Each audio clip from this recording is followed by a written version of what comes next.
Bom dia para você, bom dia para sua família. Sejam bem-vindos aqui na Rede Vida. Nós começamos agora Palavra do Cardeal, nosso encontro com Dom Odilo Scherer, Cardeal Arcebispo de São Paulo. Bom dia, Dom Odilo. Bom dia, Padre Juarez. Bom dia a vocês todos. Já fizeram o sinal da cruz hoje? Ah, verdade, Dom Odilo. Pois é. Hoje é o domingo da Santíssima Trindade. Então vamos começar o nosso programa também em nome da Trindade Santa. Vamos fazer em nome do Pai, do Filho e do Espírito Santo. Amém. Em nome de Deus começamos, com Deus nós queremos viver, em nome de Deus realizar as nossas ações. Tudo na vida do cristão, na nossa vida, é antecedido pela Trindade. É interessante, né? Pela Trindade Santa.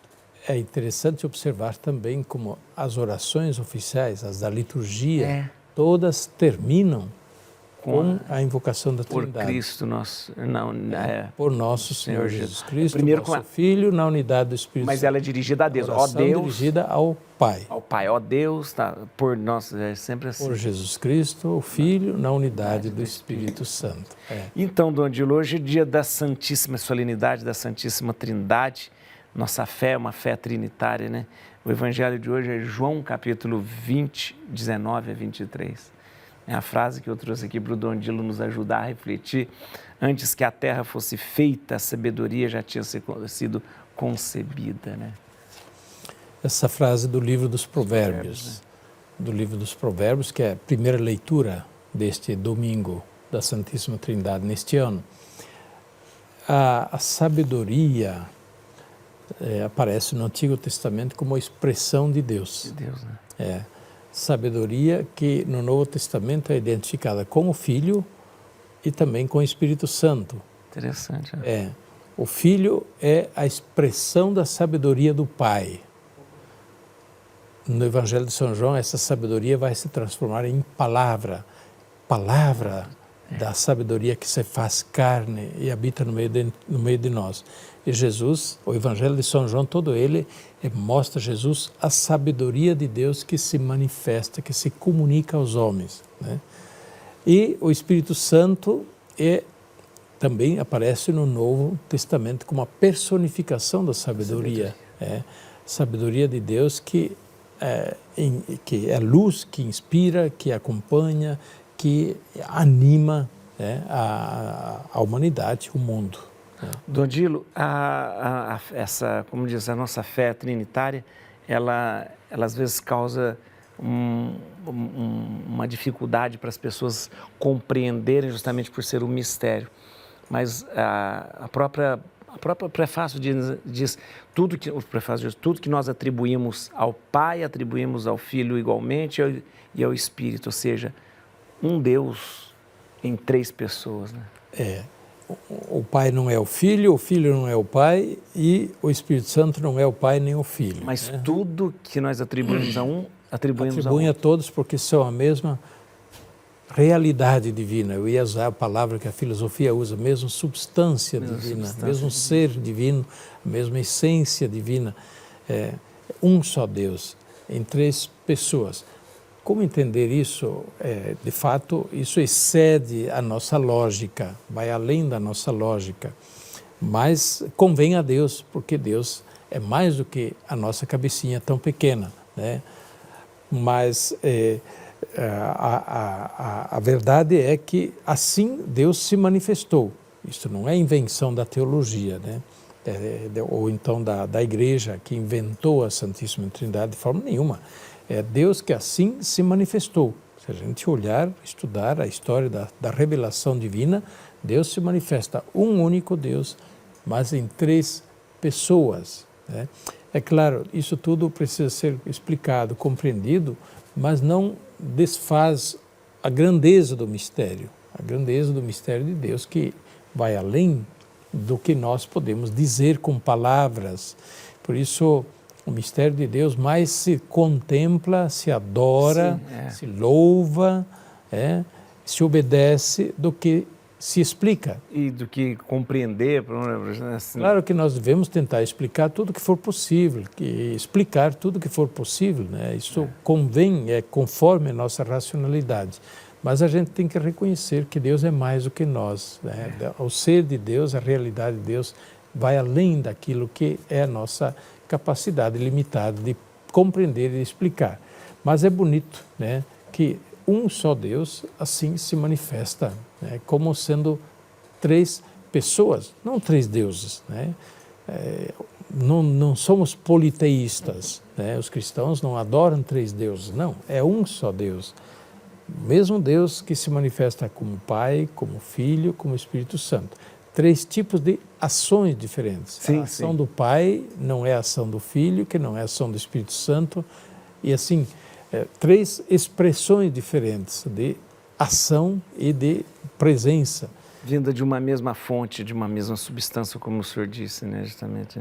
Pois é, mas o importante é que nós possamos viver nesta vida, desde o nosso batismo, desde que tomamos consciência de que somos pessoas humanas, viver mergulhados no mistério da Trindade, né? A Trindade Santa nos envolve de amor, nos envolve de vida, de salvação, de esperança. Isso é bonito. Tem os teólogos, por isso mesmo, que dizem que a Trindade imanente nós nunca vamos compreender, né? Imanente, ou seja, Deus lá dentro, Ele mesmo.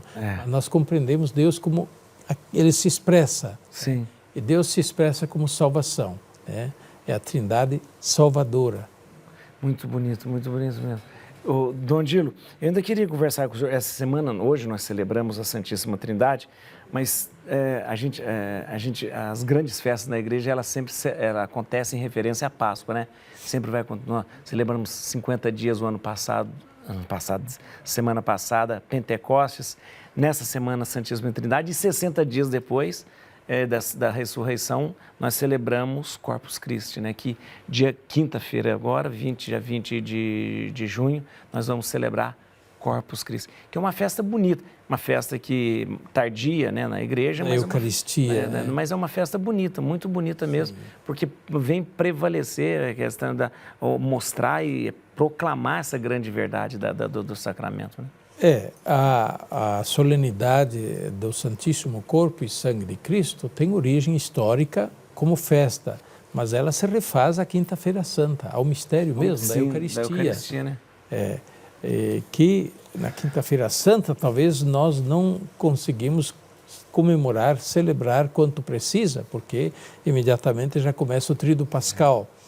Porém, é uma realidade tão grande, né, na igreja, uma realidade tão grande na nossa fé, o mistério da Eucaristia, que a igreja instituiu uma festa especial, uma solenidade especial, que é esta do Santíssimo Corpo e Sangue de Nosso Senhor Jesus Cristo. É a ocasião para que a gente tente entrar mais no mistério da Eucaristia, grande dom, grande presente que Jesus nos deixou antes da sua paixão, e que resume, no fundo também, resume toda a obra de Deus em relação a nós. Deus que se entrega como pão, como vida, como salvação para nós. A encíclica de João Paulo II, né, a igreja vive da Eucaristia, né? Eu acho muito profundo o fato, toda a fonte da nossa vida de fé vem justamente do sacramento da Eucaristia, né? De fato, já está isso no Concílio Vaticano II, né? Quando fala da liturgia, né? O documento sobre a liturgia Sacrosanto Concilium, fala que a liturgia, de modo particular, a Eucaristia é o cume, o ápice, o ponto mais alto de toda a vida e a ação da igreja. E é também a fonte da qual vem toda a vitalidade da igreja. Ou seja, a igreja se alimenta, ela se estabelece, né, mas nós pessoalmente também só conseguimos subsistir e sobreviver com a Eucaristia. Né? Por outro lado, é bonito recordar isso também agora na comemoração do Corpus Christi, que a Eucaristia, a celebração da Eucaristia, a missa, é o sacramento também da igreja. Sim. É de Jesus Cristo, da sua paixão, morte e ressurreição, a sua vida doada por nós, mas a celebração, a comunidade eucarística, é o sacramento, a imagem, é a expressão, alguém diz a epifania da igreja, quando nós celebramos a Eucaristia, o povo reunido em torno do altar, a celebração do mistério da Eucaristia, ali se manifesta o mistério da igreja. O que é a igreja? É povo de Deus reunido pelo Pai, convocado pelo Filho, expressando a sua fé na ação do Espírito Santo, né? Caminhando com Cristo, deixando-se instruir sempre de novo, caminhando para expressar a sua fé através do testemunho da caridade, da esperança, trazendo de novo para o encontro com o altar de Deus, trazendo a sua vida, o louvor de Deus, trazendo também as suas realizações, pedindo perdão pelos pecados e assim por diante. Então, de fato, a celebração da Eucaristia, que nós recordamos nesta festa também, é o sacramento, é a manifestação, é a epifania da igreja. Essa palavra é bonita. Isso que o senhor falou é muito bom, porque nós não podemos nos fixar, por exemplo, na hóstia consagrada, porque a Eucaristia, ela é isso, que é toda a igreja. Eu acho bonito, trazendo o corpo. Jesus com a sua igreja, com o seu corpo. É o Calvário acontecendo, sendo atualizado. Isso não pode ser esquecido nesse momento E realiza aquilo que Jesus prometeu, onde 2 ou mais estão reunidos em meu nome, eu estou no meio deles. É uma presença real, a não ser que nós duvidemos das palavras de Cristo. Aí a gente não pode ser cristão nem ser católico. A gente perde a fé, perde o sentido de ser cristão. Mas Jesus falou isso muito claramente. Onde 2 ou mais estão reunidos em meu nome, eu estou lá no meio deles. E a igreja é isto, o povo reunido em torno de Cristo. É verdade. Para as diversas realidades que a gente traz a Cristo e vem de Cristo. A sua palavra, o alimento, a esperança e assim por diante, né? Tudo que nós recebemos dele. Só isso que o senhor falou no final dava para um livro, dá para escrever um livro, que bonito, olha, muito bonito. Pode escrever. O senhor escreve.